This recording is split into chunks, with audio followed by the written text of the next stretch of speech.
teman-teman dan adik-adik semua, di sini kakak akan memberikan salah satu media pembelajaran yang interaktif, kreatif, dan tentunya juga inovatif untuk diterapin di sekolah-sekolah nantinya. Nah, untuk itu kalian sebelum menonton video aku selanjutnya, kalian bisa langsung subscribe video aku jika kalian mau, dan kalian juga bisa yang namanya like, komen, juga bisa di-share, apalagi boleh banget. Langsung saja kita akan menjelaskan mengenai simulasi media pembelajaran hardware dalam fisika pada kelas 7 mengenai sebab konduktivitas bahan. Yuk disimak video aku selanjutnya. Jadi penggunaan media pembelajaran ini, sebelum melakukan uji bahan yang sudah ada di dalam box ini, kita sebagai guru bisa menjelaskan terlebih dahulu mengenai ringkasan materi dari konduktivitas bahan itu sendiri melalui pengertian jenis bahan dan juga contoh yang sudah disediakan di dalam box ini.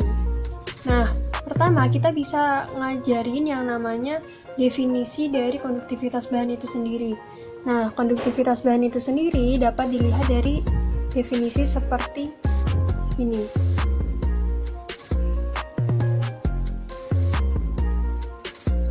Nah, di sini kan ada definisi. Pengertian dari konduktivitas bahan adalah kemampuan bahan untuk menghantarkan listrik, sedangkan resistivitas bahan adalah kemampuan bahan untuk menahan arus listrik. Kedua poin ini kita terangkan atau kita mantapkan kepada murid-murid kita nantinya, karena ini adalah pokok bahasan yang akan kita pelajari untuk ke depan. Selanjutnya, kita juga bisa menjelaskan yang namanya jenis-jenis bahan dalam konduktivitas. Nah, jenis-jenisnya itu apa aja sih? Kita bisa langsung jelasin dari box ini. Kita tarik dan kita tunjukkan bahwa jenis-jenis bahan konduktivitas itu ada 3. Ada konduktor listrik, yang mana pengertiannya dia dapat menghantarkan arus listrik dengan begitu mudah. Kemudian ada semikonduktor. Semikonduktor itu setengah penghantar listrik, artinya bisa menghantar listrik maupun bisa tidak menghantar listrik, tergantung situasi dan kondisi di mana dia diletakkan. Dan yang ketiga ada isolator listrik. Di sini bahan ini tidak bisa menghantarkan arus listrik sama sekali. Jadi kita pahamkan dulu ketiga jenis bahan ini sebelum melakukan pengujian kepada murid-murid.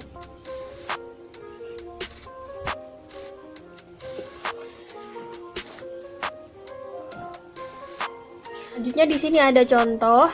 Di contoh ini kita bisa juga tarik dan kita tunjukkan kepada siswa kita bahwa salah satu contoh bahan-bahan dari jenis bahan yang sudah disebutkan tadi adalah untuk contoh yang pertama, untuk konduktor itu ada bahan tembaga dan juga emas. Dan untuk yang contoh kedua dari jenis semikonduktor ada bahan silikon dan juga germanium.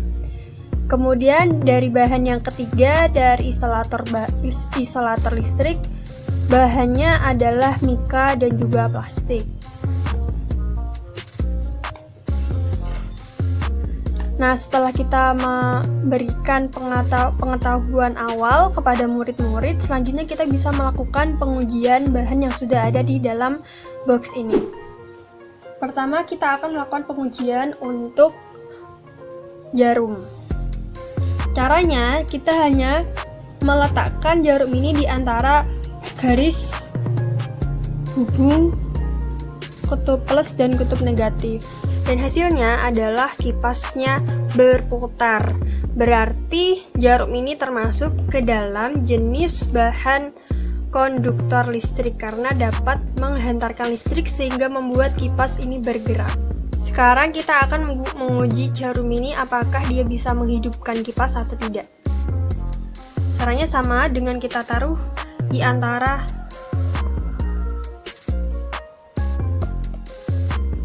dan hasilnya adalah kipas dapat berputar juga seperti jarum emas tadi.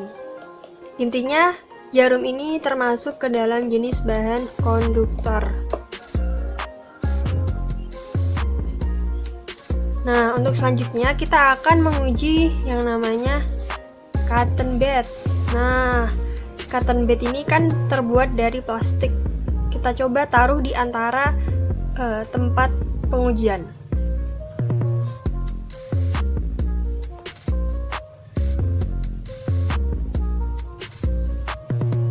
Dan kita lihat apakah kipas bergerak atau tidak.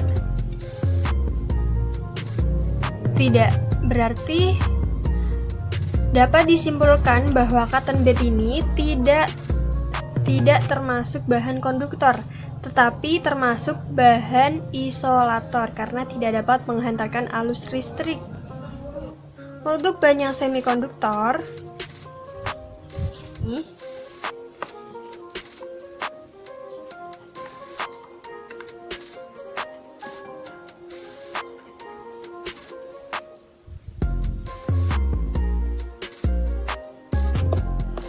dan dia bisa bergerak juga, teman-teman.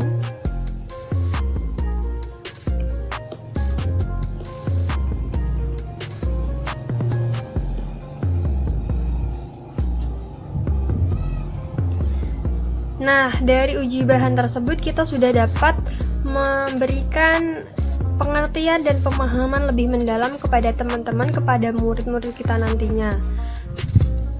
Sekilas info untuk murid-murid, kenapa kipasnya bisa berputar? Nah, di sekilas info ini kita bisa ngejelasin kepada murid-murid tentang sedikit mengenai induksi elektromagnetik. Karena di dalam kipas ini kita menggunakan yang namanya alat DC motor. Nah, DC motor ini merupakan salah satu alat dari pengaplikasian induksi elektromagnetik, di mana DC motor ini adalah fungsinya mengubah energi listrik menjadi energi kinetik atau gerakan. Kemudian, arus listrik yang diberikan ke kumparan yang ada di dalam yang ada di dalam DC motor tersebut menggerakkan kumparan tersebut, baik dari kutub utara dan maupun kutub selatan si kumparan dan magnet yang ada di dalam si motor tersebut.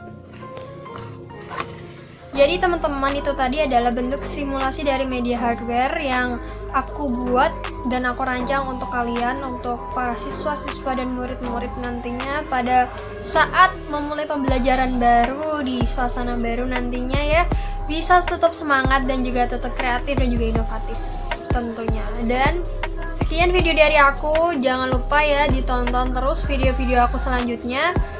See you on next video dan sampai jumpa.